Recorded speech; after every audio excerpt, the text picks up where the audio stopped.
अस्सलाम वालेकुम प्यारे बच्चों। अली को अपने घर का स्टोर रूम बहुत पसंद था। वो अकेले वहां नहीं जाता था।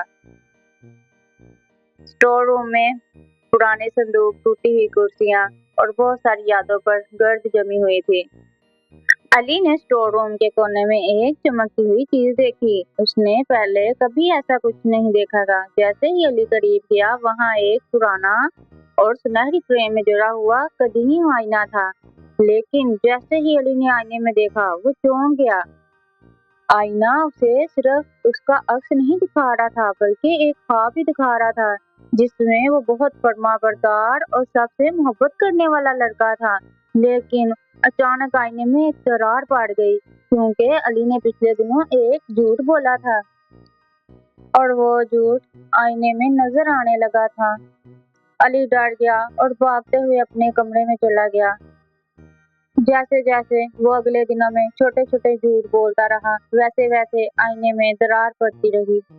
और फिर एक रात, जब स्टोर रूम में बहुत खामोशी थी, आईने में से एक चमकती हुई रोशनी निकली और आईना टूट गया। और अली डर गया। जब तुम झूठ बोलते हो तो इसका तुम पर भी असर पड़ता है और मुझ पर भी। उसने एक चमकीली रोशनी के साथ अली को अपने अंदर खींच लिया। आईने के अंदर की दुनिया तारीख थी और दीवारें धुंध से बनी हुई थी। वहाँ अजीबोगरीब मखलूकात घूम रही थी। हर मखलूक किसी न किसी झूठ से बनी थी। कोई लंबा साया था, कोई कांपता हुआ और कोई आंखें घुमाता हुआ।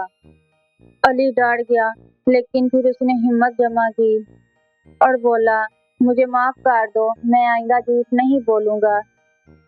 जैसे ही उसने माफी मांगी, वो तमाम मखलूक रोशनी में बदलकर गायब हो गई। आखिर में सिर्फ एक ही मखलूक रह गई और वो सबसे बड़ी थी। ये उस झूठ की मखलूक थी जो अली ने दिल से बोला था। इस बार अली की आंखों में आंसू चमके और उसने दिल से माफी मांगी और कहा कि मैं वादा करता हूँ कि मैं आइंदा झूठ नहीं बोलूंगा। अचानक वो मखलूक रोशनी में बदली और गायब हो गई।